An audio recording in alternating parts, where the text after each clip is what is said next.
For the first time since suffering heartbreaking loss, two Hill Country school communities gathered tonight under the Friday night lights. Ingram versus Comfort is about so much more than just football.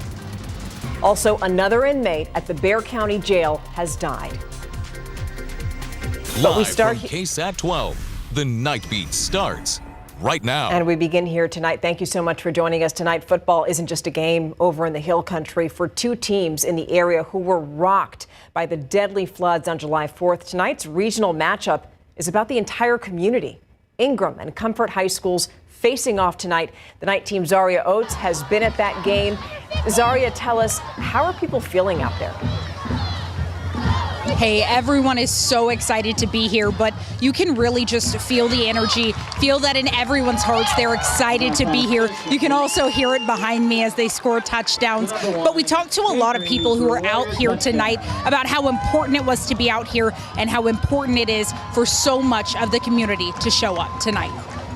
It was super important for me to come and support my team. It's Comfort. They're our biggest rivals. It's the I-10 game. I'm excited. An exciting game that this year is about more than just football. We're struggling. We're coming back from a lot this summer. A deadly flood swept through the Hill Country, taking the lives of more than 100 people, including dozens of children at a summer camp. Since then, the people of Ingram, Comfort, Hunt, Kerrville, and so many other areas in the Hill Country have been working hard to rebuild. Why is it so important right now for you guys to be out here as a community? Everything that we've walked through during the summer has been so hard for everyone, and it has been a very difficult summer that was full of hardships and trauma, and we're ready to be together again and do fun things. The most exciting part about being here is seeing everybody just in a good mood, and even though we're going through a hard time, just like supporting us, like each other as a community. The teams, the parents, everybody, it's just been great. What are you most excited about with this game? Watching the football players. Who do you think is going to win? Ingram better win. Well, Ingram did not win, unfortunately for them in their first home game. Comfort literally just won while that video was playing. They're celebrating on the field right now, and lots of people are starting to leave this area. But one of the things that a lot of people told me was that win or lose for both teams, they were just excited to be out here, excited to be with their community, and have just one day off from what a tragic summer they all experienced. Everyone having a great time tonight. Live in Ingram, I'm Zaria Oates. Zaria, thank you. Another news tonight, another man has died at the Bexar County jail. We're told that he's 34-year-old Ryan Postoke. The Bexar County Sheriff's Office says that he was found unresponsive in his cell early this morning. His cellmate said that he had been having a seizure. When medical staff came in, they tried to save him, but obviously he didn't make it. Postoke was booked on Thursday for driving while intoxicated and also a vehicle crash. And when he died, Postoke, we're told, was in a special cell for people who were going through detox. In accordance with the Sandra Bland Act, police in Castle Hills are going to be investigating his death. Per KSAT's count, this is the second person who has died at the Bexar County Jail this month and the 10th so far this year. So the four people that you see here in all of these pictures on your screen are accused of human smuggling. Bexar County Sheriff's deputies arrested them. The Sheriff's Office says that it happened last night in Von Ormy. Deputies saw a group of people moving in between a semi-truck and two cars over at the Love's truck stop. And after driving off, deputies say they stopped both vehicles down the road, and that when they looked inside of those vehicles, they found four undocumented people. The four people under arrest are facing charges from smuggling of persons to engaging in criminal activity. Bexar County District Attorney Joe Gonzalez recused himself from Councilwoman Ibalis Mesa Gonzalez's DWI case because of a conflict of interest. KSAT obtained documents that show that Gonzalez asked to have a special prosecutor take over the case because the defendant's father, Daniel Mesa, is a longtime friend and political supporter of his. San Antonio police arrested Mesa Gonzalez in July on suspicion of DWI, and that charge has since been upgraded to driving under the influence with a blood alcohol level over 0.15. Records also show that that case was transferred to a different misdemeanor court. Staying in the courts now, a local teen accused of planning a mass attack over at Rhodes Middle School was sentenced today to 2 years probation.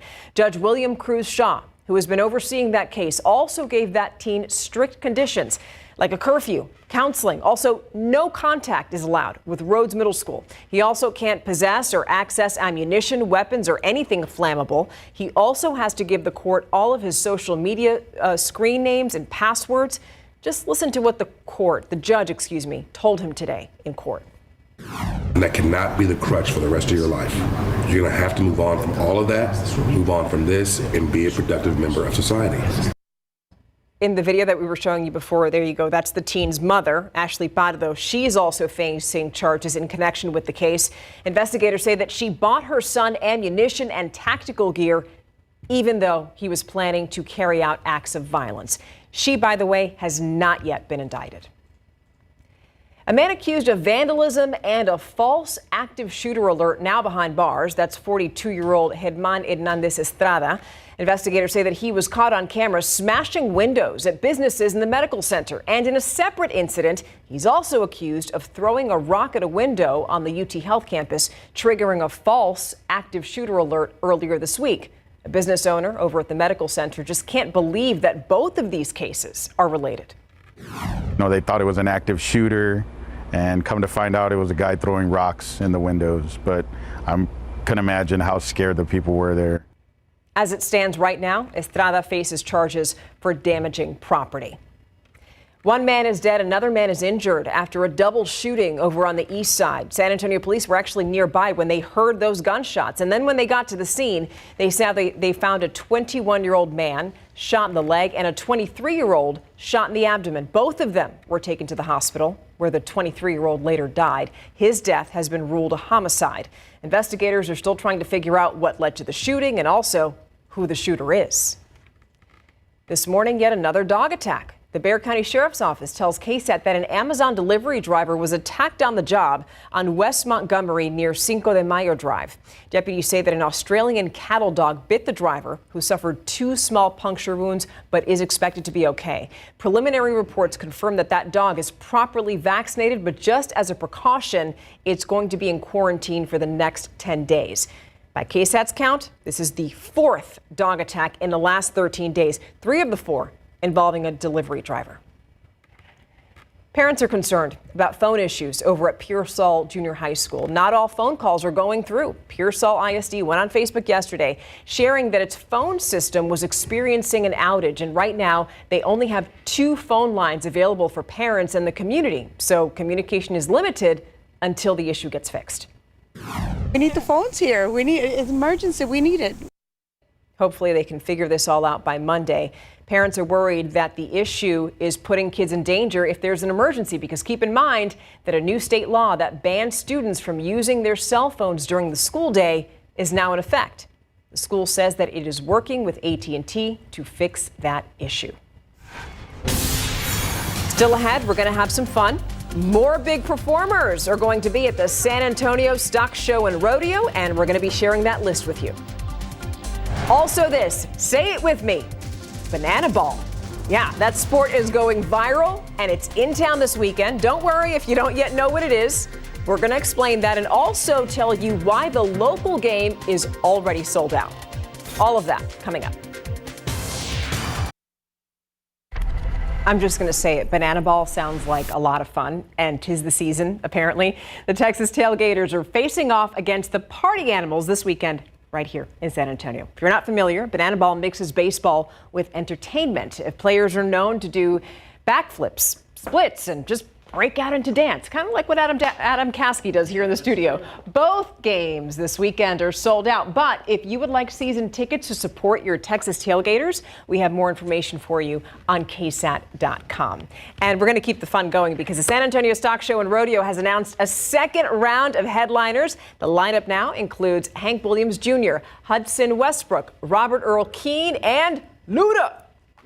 Yeah, Hank Williams Jr. is scheduled to perform Friday, February 13th. Hudson Westbrook hits the stage Tuesday, February 17th.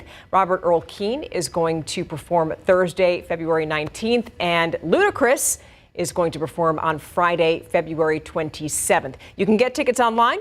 The rodeo will also be announcing more artists in the coming months. All right, now we want to take things outside and talk about the weather. Get you ready for the weekend. Yes, going to be nice, but you're also getting some video from some of our viewers on KSAT Connect. Yeah, another dust devil. You know, when we get these sunny, hot days where the sun is just beating down on the ground, warms the ground radiates that warmth up, it can create a little area of low pressure, just a mini little local low that then gets a little spiral too, and it kicks up dust. So take a look at this. There's another one. This one was near Pleasanton, and the video is kind of herky-jerky on the screen, but you see the dust devil there in the distance, and they typically last around here, I'd say 10 to 30 seconds. West Texas, New Mexico, driving I-10, I've seen them last a lot longer than that. That's some of the bigger ones in the summertime. Out west in the much drier areas can last a minute or so. All right, so here's a look at our big picture. Big blue H, wah, wah, wah, I know, upper level high, sitting overhead. That ridge poking all the way up into basically the upper Midwest and parts of the Great Lakes. Now, where we would like to be to get more rainfall is on the east side of this trough, that dip, that upper disturbance. That east side, that's where the juicy energy is. And you can see it actually going to work here. Far west Texas near El Paso, up through New Mexico, parts of Colorado. And keep in mind, this entire area from the Front Range in Colorado southward through New Mexico and into West Texas is in drought. So at least the rain is going to somewhere and some folks where they need it. And the overall rainfall potential, that's going to be the alleyway. Parts of northern Mexico, West Texas, New Mexico, and on into parts of Colorado, especially in the higher elevation. Around here, yeah, not so much. Unfortunately, we still have the big blue H, the upper level high, the dominant feature of our weather pattern. It does show some signs that it could break down in about 8 to 10 days and maybe open the door for disturbances. But until then, you look at the generalized precipitation outlook, and of course, a good chunk of the country has the probability of, above average precipitation, except for here in Texas, and especially our neck of the woods, likely to be below average. And this is, again, September 18th through 22nd. This is farther away. And then temperatures would be above average. It's kind of that typical trade-off. So we look to the tropics for moisture often, and there's not much out there. 40% chance of development, and that's this very weak tropical wave that just came off of West Africa. There's a 40% chance that could turn into a tropical cyclone. Even if it does, too early to tell where that could end up. But this time of year, they typically don't make their way into the Gulf. Now we have tropical depression, Mario, downgraded this evening, paralleling the coastline of Mexico before weakening and basically just disintegrating over the weekend. And we're not going to tap into any of that remnant moisture. 94, our high temperature today. Average is 91, but look at that record, 103, set back in 1893. I mean, that's close to when records began for San Antonio. Back in 1888 is when our records started, our official records. All right, look at the temperatures across the state. No triple digits. That's an improvement. 90s for the most part, a few 80s, Amarillo included at 88. Tomorrow morning, 72 San Antonio, mid-60s in the Hill Country, 70 in Floresville. And then the best way to put it into the weekend and next week, just more of the same. And basically what we had the past couple of days, that's what we're going to just roll over. We're going to keep rolling it over all the way through next week. Think every afternoon 94 plus or minus a degree or two, and that's about it. Okay, thank you. Yes. So our game of the week is a goodie. I mean, we're talking about two undefeated teams. Yes, and two of the best teams in the area when it comes to Class 6A. We're talking about Brandeis at the Steel Knights, and I'll tell you what, Steel is definitely tough. They started pulling away in this one late in the second half. And the Smithson Valley Rangers, they put on a show at home tonight. We got those highlights for you coming up.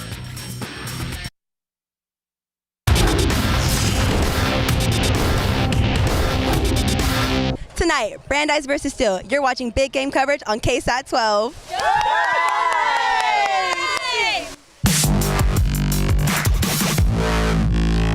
It's week 3 and our third game of the week this season features the Brandeis Broncos at the Steel Knights in a battle of unbeatens. And Robert and Glenda Linhoff Stadium is the site for our game of the week between Brandeis and Steel. And that stadium has seen a lot of great high school games over the years, Mary. Absolutely. And what should be another great matchup tonight. As you mentioned, Larry, two undefeated teams, a top 5 matchup. May the best win. All right, let's get to it. Here's KSAT 12's top-ranked Steel Knights charging the field and looking to stay undefeated on the season. First quarter, the Broncos strike first. Quarterback Winter Smith fakes the handoff, keeps it, cuts back, and then he rolls in for a 4-yard touchdown and a 7-0 lead. And of course, it's time to celebrate. Steele answers right back, though. They march down the field and hand it off to Jonathan Hatton for a 7-yard touchdown, and we are tied at 7. That dude is a beast. Later in the first quarter, the Knights take the lead. This time it's Liam Jones doing the groundwork, 5 yards, and the home side leads 14-7. Second quarter, the Knights are still pounding it on the ground. Back to Hatton, 4 yards for the touchdown, and the Knights go up 21-7. The Texas A&M Aggies can't wait for him to join their program. Brandeis hanging tough, though. The snap goes to Jaron Morris, and he fights his way in. 15-yard touchdown. The Broncos are down 21-14. They trail 21-17 at halftime, but still dominated in the second half, and still leads that one 42-20 in the fourth quarter. Let's go to Smithson Valley High School, where the Rangers were hosting the Madison Mavericks on a beautiful night for some football. First quarter, Rangers ball. The handoff goes to Caleb Piegler for a 3-yard rushing touchdown, and the Rangers lead this one 7-0. Later on, same score, Rangers ball. Quarterback Ty Knutson throws to Hunter Haug, slant pattern, and he's taken that one to the house for 60-yard touchdown, and the Rangers are rolling 14-0, and the Rangers win it 42-10. Davenport Wolves playing at the Piper Warriors tonight. Our photog got there at halftime with the Wolves leading 24-22. That's the Warriors' third quarter breakout. Piper ball, Chase Lyons looking to throw. He's got plenty of time, and he throws a strike to Cash Lancaster. Cash money, baby, and the Warriors lead at 29-24. But Davenport comes back to win a thriller 47-44, Mary. All right, now let's go over to Ferris Stadium for the Clark Cougars and East Central Hornets, and it was homecoming night for the Cougs. Third quarter action, Clark quarterback Isaiah Santillan hands it off to running back Xavier Canavas. He runs to his left, makes a few guys bounce off of him, and he would take it all the way to the end zone after that for the 45-yard touchdown. That was one heck of a run. And the lower third says, Mary, that Clark won by a final of 26-23. Man, a couple of close games there. All right, next up, one of the teams we have ranked top 5 in 12's top 12 Class 5A, the Bernie Greyhounds, hosting Medina Valley, 2 1-1 teams. All right, early first quarter, Bernie on the board first, clean handoff to junior running back Callan Combs. Combs tackled across the goal line for 6. And here's the 2-point attempt. Junior QB Grant Sweeney hits Bo Dayak on the run. It's 8-0 Bernie, and the Greyhounds go on to win it 44-20. All right, let's take you to Howell Field now. Tied game at 21-21 between TMI and visiting Austin St. Andrews, and you gotta love that spirit. All right, Hagan Young airs out a pass to Brody Warwick to get into the red. Then it's Hagan to Matthew Anderson. Anderson turns on the Jets, and check this out, Larry, the spin move to get in for the touchdown and the celebration right at us. All right, fourth quarter, TMI leads 28-21. Like you said, Mary, let's go. Let's check out the coin toss between Crystal City and YMLA tonight at the SAISD Sports Complex. YMLA won the coin toss, but the Crystal City Javelinas, they won the game. First quarter, Javelinas ball.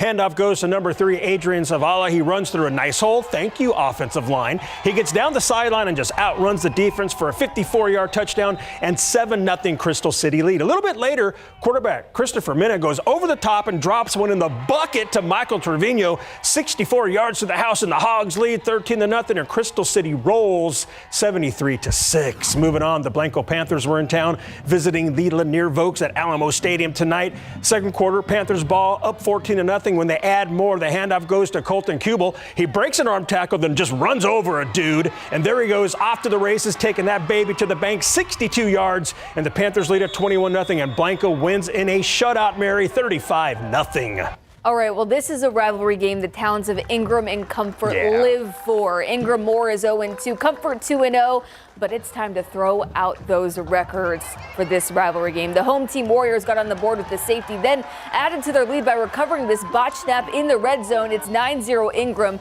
Comfort cut back into the deficit. It's a 2-point game when Hunter Ledlow made a 90-yard house call, but Ingram putting on a show in their home opener. Sophomore Keaton Burrows scores back-to-back touchdowns for the Warriors, and Ingram led 22-14 at the half. Now look at this, Larry. The Houston Texans presenting Ingram ISD with checks 50K, and look at who it is. Andre Jobson. Yeah, there that's cool. On behalf of the Texans. All right. The final from Ingram, Comfort 47, Ingram 35. So Comfort comes back to win it.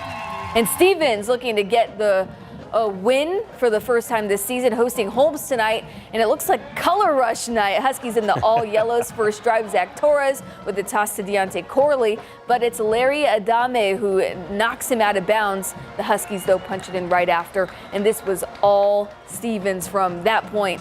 37-13. All right, 10 games down, 3 more to go, along with a plethora of scores, Mary. Yes, but first let's listen to the Tybee High School band. We'll be right back.